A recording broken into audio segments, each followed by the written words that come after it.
രാത്രിയിൽ നടക്കുന്ന വിവിധ റാലികളിലും മറ്റും പതിനായിരങ്ങൾ പങ്കെടുക്കുമെന്ന റിപ്പോർട്ടുകൾ കൂടി പുറത്തു വരുന്നുണ്ട്. പക്ഷേ ഇതൊക്കെയും ഇസ്രായേലിൻ്റെ ഉള്ളിൽ സംഭവിക്കുമ്പോൾ പോലും മന്ത്രിസഭാ യോഗം ഇതുമായി ബന്ധപ്പെട്ട ഒരു ചർച്ച പോലും നടത്തിയിട്ടില്ല. കാരണം ഒരു വെടിനിർത്തലിലേക്കല്ല തൽക്കാലം ഈ ഗസ പിടിച്ചടക്കുക എന്ന തങ്ങളുടേതായിട്ടുള്ള ഈ സൈനിക പദ്ധതിയുമായി മുന്നോട്ട് പോകുമെന്ന ഉറച്ച നിലപാടിൽ തന്നെയാണ് നെതന്യാഹുവും അദ്ദേഹത്തിൻ്റെ മന്ത്രിമാരും എത്തി നിൽക്കുന്നത്. അതിനപ്പുറം അവരെ ഒരു പുനരാലോചനയ്ക്ക് പ്രേരിപ്പിക്കാനുള്ള ഒരു നടപടിയുമില്ല. യൂറോപ്യൻ യൂണിയന്റെ ഭാഗത്തുനിന്ന് ശക്തമായിട്ടുള്ള ഒരു പ്രതികരണം, പ്രധാനമായിട്ടും 5 മാധ്യമപ്രവർത്തകരെ കഴിഞ്ഞ ദിവസം അൽനാസർ ആശുപത്രിയിൽ ബോംബിട്ടുകൊണ്ട് കൊലപ്പെടുത്തിയ ആ സംഭവത്തിനെതിരെ വളരെ കടുത്ത പ്രതിഷേധം യൂറോപ്യൻ യൂണിയന്റെ ഭാഗത്തുനിന്ന് ഉണ്ടായിട്ടുണ്ട്. അതോടൊപ്പം തന്നെ ജർമ്മനി ഉൾപ്പെടെയുള്ള വിവിധ രാജ്യങ്ങളും ഇക്കാര്യത്തിൽ ഒരു നിഷ്പക്ഷമായിട്ടുള്ള അന്വേഷണം വേണമെന്ന് ഇസ്രായേലിനോട് ആവശ്യപ്പെട്ടിട്ടുണ്ട്. UN-ന്റെ ഭാഗത്തു നിന്നും ഈ മാധ്യമപ്രവർത്തകരെ കൊലപ്പെടുത്തിയ നടപടി നിഷ്ഠുരമാണ്, ഇത് എല്ലാ അർത്ഥത്തിലും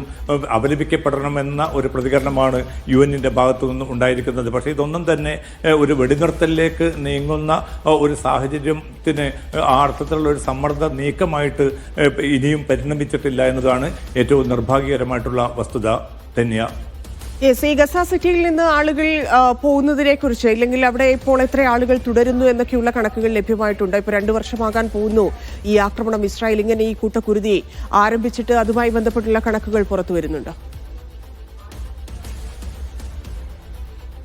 തന്നെ ഇപ്പോൾ വടക്കൻ ഗസയിലും അതോടൊപ്പം തന്നെ പ്രധാനപ്പെട്ട ഗസ സിറ്റിയുടെ വിവിധ ഭാഗങ്ങളിൽ നിന്ന് പതിനായിരങ്ങൾ പലായനം ചെയ്യുന്നതായിട്ടുള്ള റിപ്പോർട്ടുകളാണ് ഇന്ന് രാത്രിയോടുകൂടി പുറത്തു വരുന്നത്.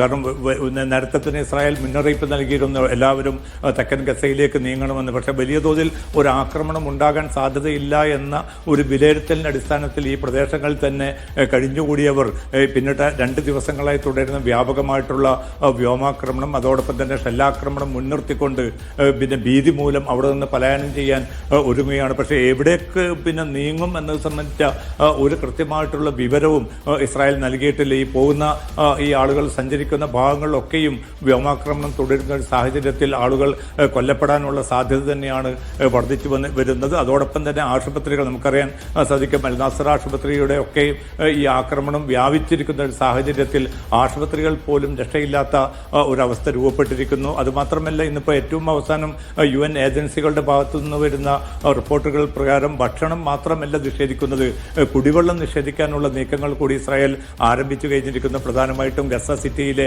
പ്രധാന വാട്ടർ ടാങ്കുകൾ തകർക്കാനും അവിടേക്ക് സംവിധാനങ്ങൾ പൂർണ്ണമായിട്ടും വ്യോമാക്രമണത്തിലൂടെ നശിപ്പിക്കാനുള്ള ഒരു നീക്കം നടക്കുന്നു. ഒരു നിലയ്ക്കും ജനങ്ങൾ അവിടെ നിലയുറപ്പിക്കാൻ പാടില്ല, അവർ പൂർണ്ണമായിട്ടും അവിടെ നിന്ന് ഒഴിഞ്ഞു പോകണമെന്ന കൃത്യമായിട്ടുള്ള ഒരു വംശഹത്യ പുറന്തള്ളൽ പദ്ധതിയുടെ ഭാഗമായിട്ടാണ് ഇത്തരം ചെയ്തികൾ കൂടി ഇസ്രായേൽ സൈന്യം നടത്തി വരുന്നത്. അതുകൊണ്ട് തന്നെ ജനങ്ങളെ സംബന്ധിച്ചിടത്തോളം പോകാൻ ഒരു ഇടമില്ല, സുരക്ഷിതമായിട്ടുള്ള ഒരു കേന്ദ്രമില്ല. അവരോടൊക്കെയും തെക്കൻ ഗസയിലെ വളരെ ചുരുങ്ങിയ ഒരു പ്രദേശത്തേക്ക് നീങ്ങണം. അവിടെ കോൺസെൻട്രേഷൻ ക്യാമ്പ് പോലുള്ള ഒരു താൽക്കാലിക സംവിധാനം ഒരുക്കും. അവിടെ നിന്ന് ഭാവിയിൽ അമേരിക്കയുടെ ഇടപെടലിനെ തുടർന്ന് നൽകിയ സമ്മർദ്ദത്തെ തുടർന്ന് ഏതെങ്കിലും രാജ്യങ്ങൾ ഈ പലസ്തീനികളെ ഏറ്റെടുക്കാൻ തയ്യാറാകുമെന്ന ഒരു നിർദ്ദേശമാണ് അമേരിക്കയും ഉൾപ്പെടെയുള്ള രാജ്യങ്ങൾ അമേരിക്കയുടെ ഇപ്പോഴത്തെ നിലപാട് കൂടിയാണ് അറിയേണ്ടത്. കാരണം പട്ടിണിക്കൊലയ്ക്ക് കൂട്ടുനിൽക്കില്ല എന്നൊക്കെയുള്ള നിലപാടിലേക്ക് അമേരിക്ക, ട്രംപ് കടന്നിരുന്നു. പക്ഷേ അതൊന്നും ഇപ്പോഴില്ല, ആ രീതിയിലുള്ള ഒരു പ്രതികരണവും ഇപ്പോൾ വരുന്നില്ലല്ലോ. അതുമായി ബന്ധപ്പെട്ട് ഒരു പ്രതികരണവുമില്ല. ഇന്നലെ ട്രംപിൻ്റെതായിട്ടുള്ള പ്രതികരണം ഇന്നലെ രാത്രി പുറത്തു വന്നത് ഏറെ നടുക്കമുളവാക്കുന്ന സംഭവങ്ങളാണ് ഗസയിൽ അരങ്ങേറുന്നത്. അതുകൊണ്ട് തന്നെ ഈ യുദ്ധം പെട്ടെന്ന് അവസാനിക്കേണ്ടതുണ്ട് എന്ന് വ്യക്തമാക്കിയ ട്രംപ് അടുത്ത 2-3 ആഴ്ചകൾക്കുള്ളിൽ ഈ യുദ്ധം അവസാനിക്കുമെന്ന ഒരു പ്രതീക്ഷയിലാണ് താൻ എന്നൊരു പ്രതികരണമാണ് ട്രംപ് നടത്തിയിരിക്കുന്നത്. അതിലപ്പുറം പ്രായോഗികമായിട്ടുള്ള നടപടികൾ സ്വീകരിക്കാനോ നെതന്യാഹു സർക്കാരിനെ അതിന് നിർബന്ധിക്കാനോ അല്ലെങ്കിൽ പശ്ചിമേഷ്യൻ ദൂതനോട് ഇസ്രായേലിൽ സന്ദർശനം നടത്താൻ നിർദ്ദേശിക്കാനോ ഉള്ള ഒരു കൃത്യമായിട്ടുള്ള മൂർത്തമായിട്ടുള്ള നടപടികളും അമേരിക്കയുടെ ഭാഗത്തു നിന്ന് ഉണ്ടാവുന്നില്ല. വെയിറ്റ് ആൻഡ് വാച്ച് എന്ന കാത്തിരുന്ന് മാത്രം കാര്യങ്ങൾ കാണുക എന്നൊരു വിലയിരുത്തലിൻ്റെ അടിസ്ഥാനത്തിൽ ഇസ്രായേലിന് ഇപ്പോൾ തുടരുന്ന ഈ നരമേധം പൂർണ്ണമായിട്ടുള്ള അർത്ഥത്തിൽ തുടരാനുള്ള ഒരു ഗ്രീൻ സിഗ്നൽ തന്നെയാണ് ട്രംപ് ഭരണകൂടം നൽകിയത് എന്നാണ് നമ്മൾ ഈ ഘട്ടത്തിൽ വിലയിരുത്തേണ്ടത്. അതുമാത്രമല്ല, ഈ ഭക്ഷ്യ വിതരണ സംവിധാനം വിപുലീകരിക്കുമെന്നും കൂടുതൽ കേന്ദ്രങ്ങൾ തുറക്കുമെന്നും നേരത്തെ അമേരിക്കൻ ഭരണകൂടം തന്നെ വ്യക്തമാക്കിയിരുന്നു. പക്ഷേ പിന്നിട്ട് ദിവസങ്ങളിലൊക്കെയും നിരവധി പേർ കൊല്ലപ്പെടുന്ന ഒരു സാഹചര്യം ഉണ്ടായിട്ട് കൂടിയും തങ്ങളുടെ നിയന്ത്രണത്തിലുള്ള ഈ ഭക്ഷ്യവിതരണ സംവിധാനം വിപുലീകരിക്കാനുള്ള ഒരു നീക്കം പോലും അമേരിക്കയുടെ ഭാഗത്തു നിന്നും ഉണ്ടായിട്ടില്ല. അതുകൊണ്ട് തന്നെ ഏതെങ്കിലും അർത്ഥത്തിലുള്ള ഒരു പ്രശ്ന പരിഹാരം ഈ ഒരു ഘട്ടത്തിൽ അതിന് മുൻകൈയെടുക്കാൻ അമേരിക്കൻ ഭരണകൂടമോ ട്രംപോ പിന്നെ മുതിരും എന്ന് ഈ ഘട്ടത്തിൽ വിലയിരുത്തുക അസാധ്യമായി മാറുകയാണ്. ധന്യ.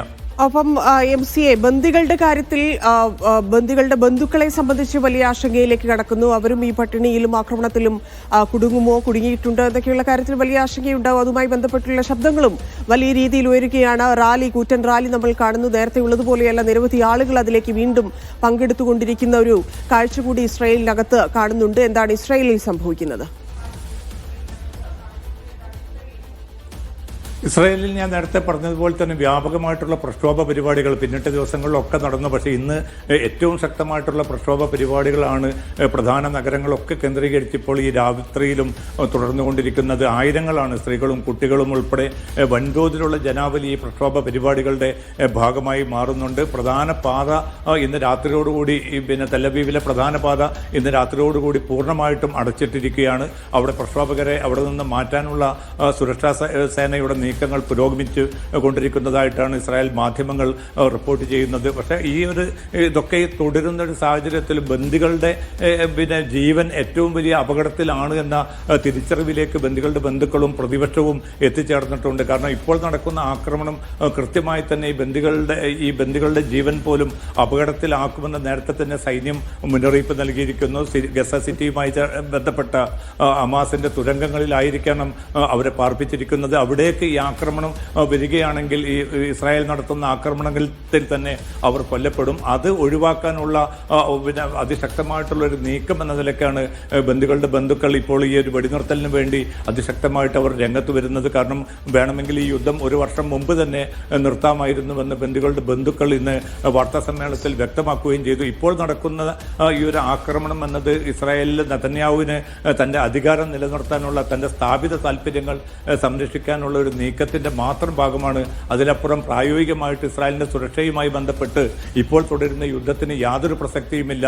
ബന്ദികളുടെ 20-ലധികം വരുന്ന ബന്ദികളുടെ ജീവൻ എത്രയും പിന്നെ തിരിച്ചു കിട്ടുക, അവരെ ജീവനോടുകൂടി ഇസ്രായേലിൽ മടക്കി എത്തിക്കുക എന്നതാണ് ഏറ്റവും പ്രധാന കർത്തവ്യം എന്ന് ആവശ്യപ്പെട്ടുകൊണ്ടാണ് ബന്ധുക്കൾ ഈ പ്രക്ഷോഭം തുടരുന്നത്. അതിന്റെ പൂർണ്ണ പിന്തുണ നൽകാൻ തങ്ങൾ സന്നദ്ധമാണെന്ന് പ്രതിപക്ഷ നേതാവ് യായിർ ലാപ്പിഡും വ്യക്തമാക്കിയിട്ടുണ്ട്. പക്ഷേ ഇതൊന്നും തന്നെ നെതന്യാഹു സർക്കാരിനെ നിലവിലുള്ള ഈ ഒരു സൈനികമായിട്ടുള്ള ഓപ്പറേഷനിൽ നിന്ന് പദ്ധതിയിൽ നിന്ന് പിൻവലിപ്പിക്കാൻ അല്ലെങ്കിൽ പിന്തിരിപ്പിക്കാൻ പര്യാപ്തമാകുന്നില്ല എന്നാണ് നാം തിരിച്ചറിയേണ്ടത്. ധന്യ. ശരി, നന്ദി MC.